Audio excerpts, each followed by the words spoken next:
My name is Ella Clausen. I'm 29, and if stability had a face, it would probably look like mine. Calm, practical, predictable. Or at least that's what my boyfriend Noah started calling me before everything fell apart. But before the world labeled me safe, before my life split into before and after, Noah and I were just two people at a rooftop party in July. I was there because my coworker insisted I needed to touch grass, and Noah was there because, as he put it later, creative souls belong above ground level. He was the kind of man who laughed with his whole chest, who threw out wild ideas for fun, who could turn a grocery trip into a spontaneous photo shoot.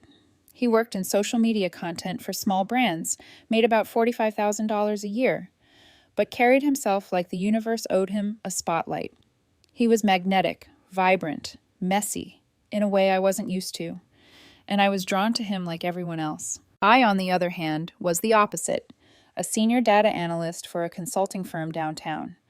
5 years climbing from junior analyst to my current $110,000 salary. I had a sensible car, a tidy apartment, a quiet routine.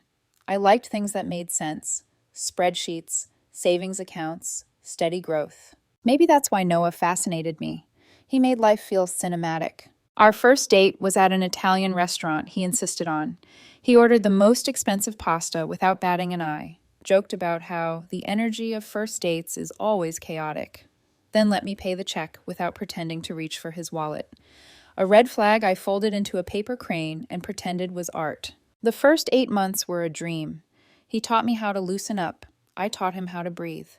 There was music in our kitchen, dancing while chopping vegetables. Well, while I chopped vegetables, because cooking wasn't his love language. When we decided to move in together, it felt natural. Too fast, maybe, but natural. I found a gorgeous 2-bedroom downtown. Rent was $2,800. I suggested we split it proportionally. He made less, so it made sense. He frowned and said, "Ella, that feels transactional. Equals split things equally." Turns out equally meant I paid every month while he Venmo'd bits and pieces until he gave up altogether. Utilities? He handled those, about $200 total. Groceries? He'd buy random aesthetic snacks, and then put DoorDash on my card. In numbers, I was covering about 86% of our life together. But love makes accountants bad at counting. Then came the debt. One night, Noah sat on our couch, shoulders trembling, telling me he'd racked up $8,000 on his credit card. Supplies for his resin art shop on Etsy. Thousands of dollars in molds, pigments, and Instagram ads, all for a store that sold maybe 12 resin coasters. I paid it off. I told him we'd reset, start fresh, budget smarter. We never did. Soon Noah quit his job because his boss was stifling his creativity, and he was meant for bigger things. He began freelancing, which meant he made roughly $800 a month while sitting in coffee shops, taking pictures of latte foam. I covered rent, bills, groceries, everything. He called it temporary. Temporary became normal. Then the word safe started slipping in. "You're just so safe, Ella." Sometimes he said it like a compliment, sometimes like a diagnosis. Then came Veronica Hale, his ex-girlfriend, turned self-proclaimed lifestyle consultant, turned influencer with vague hustle quotes and photos of leased designer handbags. Veronica dripped poison with a smile. She introduced Noah to the world of high-value men. According to her, real men took risks, built empires, weren't satisfied with corporate lifestyles. My stable salary, retirement account, and 5-year plan? Cute but limiting, she'd say. Soon Noah was quoting her constantly. "You think too small, Ella. You're stuck in scarcity mindset. You're safe. Safe is nice, but safe isn't inspiring." Every time he said it, something inside me dimmed. The real crack came at the pre-trip dinner. Noah was leaving the next morning for a 5-day creative expansion trip with Veronica's crew. Pool parties, networking, overpriced resorts. $3,000 he didn't have. At dinner, Veronica sat at the head of the table like she was hosting a royal banquet. The 6 of them laughed loudly, drinking cocktails with edible flowers. Every man talked about crypto and NFTs. Every woman took filtered photos of their plates. When the $420 bill landed, Noah slid it toward me with a smile that wasn't a request. It was an expectation. I paid, silent. Then Veronica leaned back, eyes glinting. "Noah, you need people who push you, people who level you up. You can't grow if your partner wants to stay safe. Her eyes drifted to me. Noah didn't defend me. He laughed.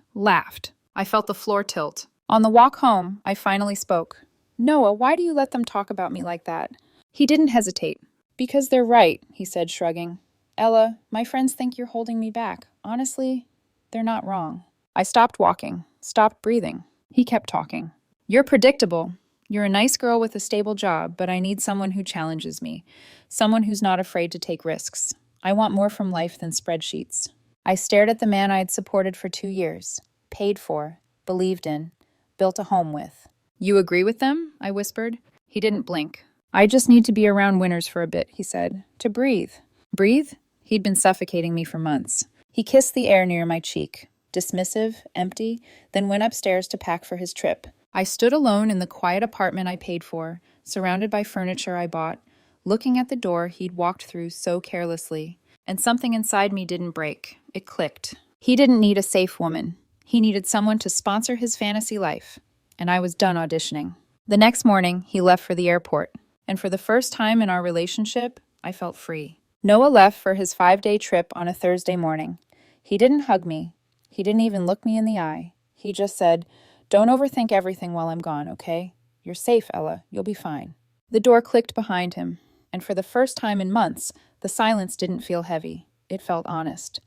I stood there, looking around the apartment I paid for, surrounded by furniture I bought, and understood something with a quiet certainty. When Noah came back, I wouldn't be here, and neither would anything with my name, money, or effort attached to it. I walked room to room, not to mourn anything, but to catalog it. The bed, mine. The couch, mine. The TV, the desk, the monitors, the shelves, the kitchen appliances, mine. It was almost poetic. Noah contributed ambition. I contributed actual life maintenance. I texted Bianca, "Is your brother's truck free today?" Her reply came instantly. "For you? Always. What's happening?" A long overdue reset. By 10 a.m., the truck rolled up.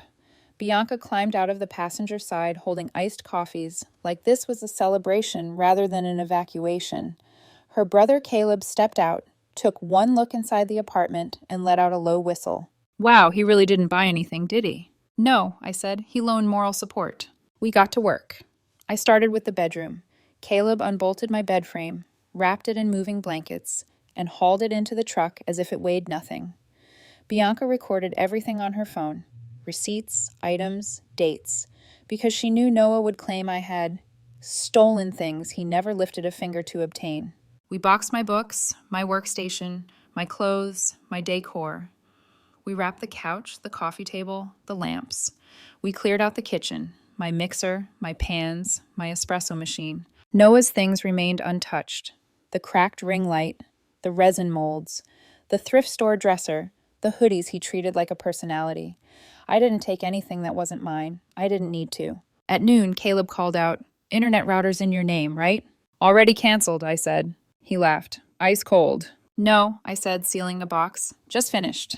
By early afternoon, the apartment looked like a photograph after everything meaningful had been edited out. His items sat in lonely little clusters, like remnants of a habitat no longer supported by its environment. Bianca walked through the empty living room. "He's going to lose his mind," she said. "He already lost his respect," I answered. Before leaving, I wrote him a note and placed it on the kitchen counter. "Gone somewhere I'm respected. Good luck leveling up."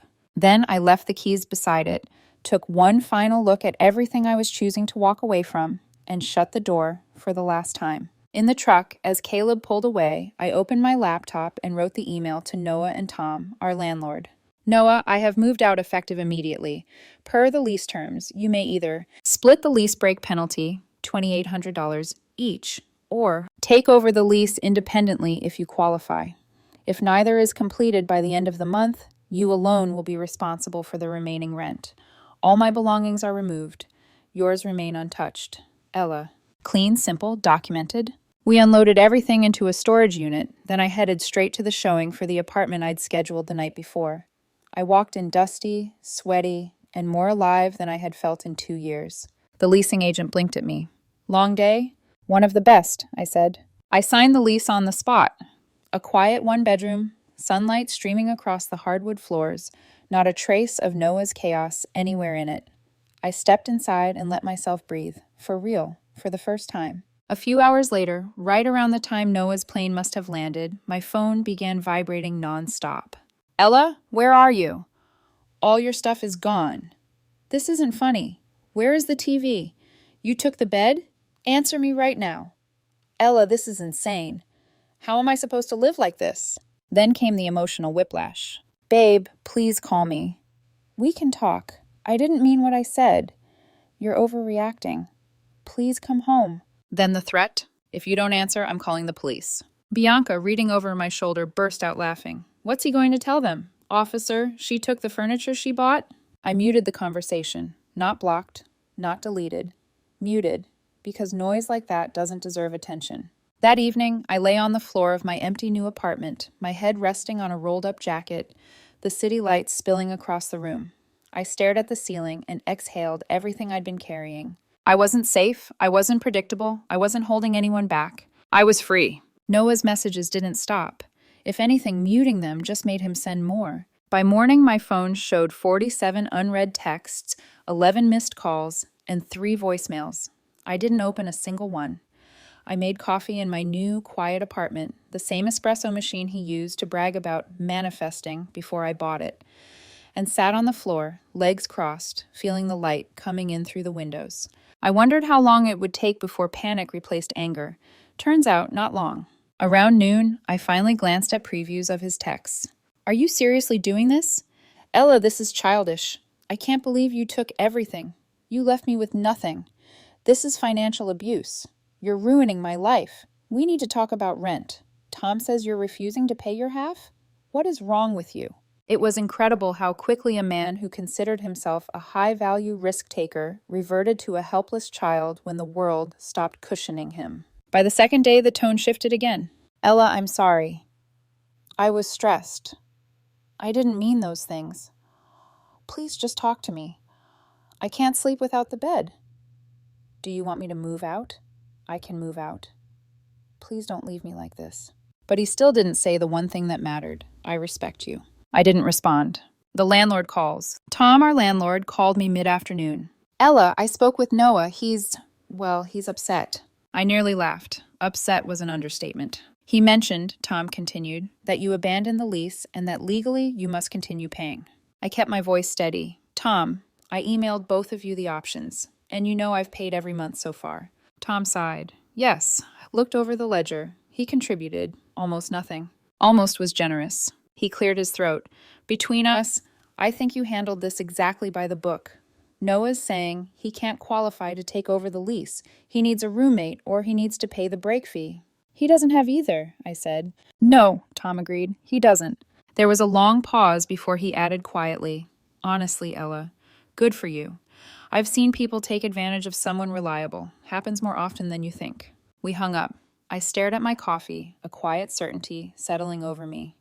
For the first time, someone outside the relationship saw what was happening. Noah's world begins to crack. Later that evening, Bianca sent screenshots from someone who followed Noah on social media. He had posted a blurry picture of our empty apartment with the caption, "When someone betrays your loyalty, you learn who you are." The comments were predictable. You deserve better, King. She wasn't built for the grind. Ella sounds insecure AF. Level up by losing dead weight. I laughed, out loud, in my kitchen. Dead weight? I had been paying for the helium balloon he called a lifestyle. But by the next day, the tone changed again. Another screenshot from Bianca. Noah's followers were asking real questions. Wait, didn't she pay your rent? Didn't she fund your business? Bro, weren't you jobless? Is this about that influencer trip? Even better, several of Veronica's friends quietly unfollowed him. The moment he stopped looking like a promising brand-building partner, the respect vanished. Influencer loyalty lasts exactly as long as the aesthetic does. The family intervention. 2 days later, an unknown number called me. I normally let those go to voicemail, but something told me to pick up. Hello, I said. A woman's voice answered, syrupy and strained. Ella, this is Patricia, Noah's mother. Of course. Good afternoon, I said. Oh, sweetheart, I just wanted to talk. Noah is devastated. He told me what happened, and I just want to say he made a terrible mistake. He knows that now. Noah admitting fault? That would be a miracle. He said, she continued, you left him in an apartment he cannot afford. He's heartbroken. He feels abandoned. I inhaled slowly. Patricia, I supported your son financially for almost 2 years. Well, that's what partners do, she said quickly. You invest in each other. Invest. A funny word for subsidizing a grown man's lifestyle. Your son insulted my career, my character, and my stability, I said calmly. Then he left for an expensive trip he couldn't afford while I paid all our bills. Patricia scoffed. That's not the point. The point is you humiliated him by leaving like this. You should help him transition. No, I said simply. Silence. Sharp, shocked silence. I won't continue supporting him, I said. He's an adult. He can take responsibility now. Her voice snapped. You are being selfish. Noah is suffering. He should have thought of that before calling me safe like it was an insult. She inhaled sharply, preparing a guilt trip. I ended the call before she could deliver it. I blocked the number. The collapse. By week's end, Noah could no longer delay reality. Tom sent him a formal notice. No rent, the eviction process begins. His text grew frantic. Ella, please. I can't get approved for the lease. I don't have a roommate. You're ruining my future. I can't afford to move. Please help me just this month. I'll change. I need you. Ella, please respond. I read everyone. I responded to none. Because every apology he sent came attached to a demand. Because every I need you meant I need your paycheck. Because every please was built on years of assuming I'd always be there. I wasn't. The final blow. One last text came near midnight. My friends ditched me. Even Veronica won't answer me. I have no one. I set my phone down. There was nothing left to say. Not from me, not to him. Noah had always wanted to be surrounded by people who helped him level up. He finally got what he wanted. Everyone who couldn't benefit from him walked away, and the only person who ever supported him left too. I turned off my phone, curled up on my new mattress, and let silence wrap around me like something soft and earned. For the first time in years, I slept without tension, without waiting for the next crisis, without holding someone else's life together. I slept peacefully. 3 weeks passed. 3 weeks of complete silence from me, and 3 weeks of escalating chaos from Noah. He lost the apartment. Officially. Tom filed the eviction paperwork after Noah failed to pay even half of the rent.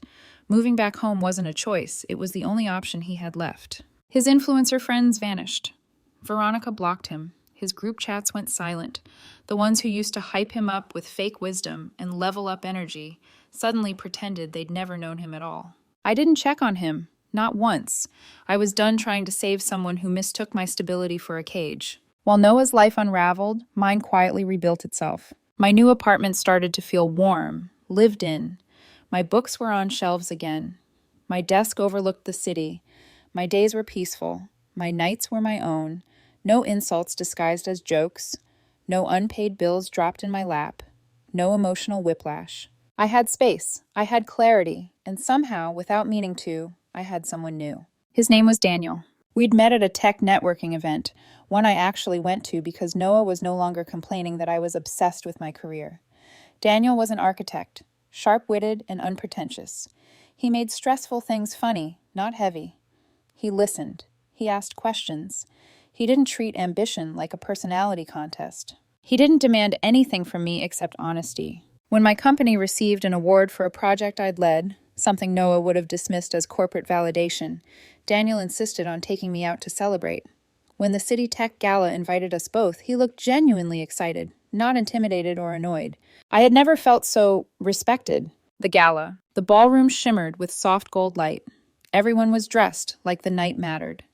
Daniel looked incredible in a tailored black tux. And for once, I felt beautiful in a way that wasn't about impressing someone else. We spent most of the evening laughing at absolutely everything. The event photographer practically begged us to stop making each other grin so widely. Stay here, I told Daniel. I'm going to grab us some champagne. I made my way to the bar, heels clicking against the polished floor, enjoying the sound of my own confidence. And then I saw him. Noah. He wasn't attending the gala. He wasn't dressed for it either, just a cheap red promotional dress shirt and black slacks that didn't fit. He was carrying a tray of energy drink samples, weaving through the crowd with a forced grin. He saw me before I saw him. His smile cracked immediately. His eyes dropped to my dress, then to my jewelry, then to my posture, straight, calm, grounded. Then he saw Daniel waiting for me. The tray in his hands dipped slightly. He abandoned it on a nearby table and made his way toward me, eyes locked like he was crossing a desert and I was water. Ella, he breathed out. Wow, you look incredible. I didn't respond. He stared at me, swallowing hard. Are you here for the awards? Yes, I said. Right, of course, you work here. I mean, you don't work here, but you work with the people here. I'm doing this brand ambassador thing. Temporary. Just picking up extra cash. I nodded once. I see. He seemed thrown by how calm I was. Ella, please. His voice dropped. Please don't walk away. I've been trying to reach you for months. I know. I'm sorry, he blurted. God, I was so stupid. There was so much pressure. Veronica was in my ear. All those people. They made me feel like I wasn't enough. I said horrible things. You didn't deserve any of it. He stepped closer. You were the best thing in my life, the only real thing I had. I know that now. I looked at him without anger, without softness, without anything he could grab hold of. I have to get back to my date, I said. Wait! His hand shot out and landed on my arm. Please. I'm living with my parents. I lost everything. My friends, the apartment. Everyone left. Don't you see? I learned my lesson. I stared at his hand until he pulled it back. We can start over, he begged. I'll be better. I swear I'll be better. I leaned in slightly, voice low. Noah, you're not a joke to me. Hope flickered across his face. I continued. You're not anything to me. The hope died. Right then, Daniel walked up, placing a gentle hand on my back. Everything okay? He asked. Perfect, I said, turning toward him with a small smile. Daniel glanced at Noah politely, then back at me. I found us a spot on the terrace, he said. I nodded, lacing my fingers through Daniel's as naturally as breathing. Before we walked away, Noah whispered, voice cracking, Ella, please. I didn't answer, didn't look back, didn't owe him a final line. Daniel and I stepped into the warm evening air, the city lights stretching around us, and for the first time in a long, long time, I felt like my life belonged entirely to me.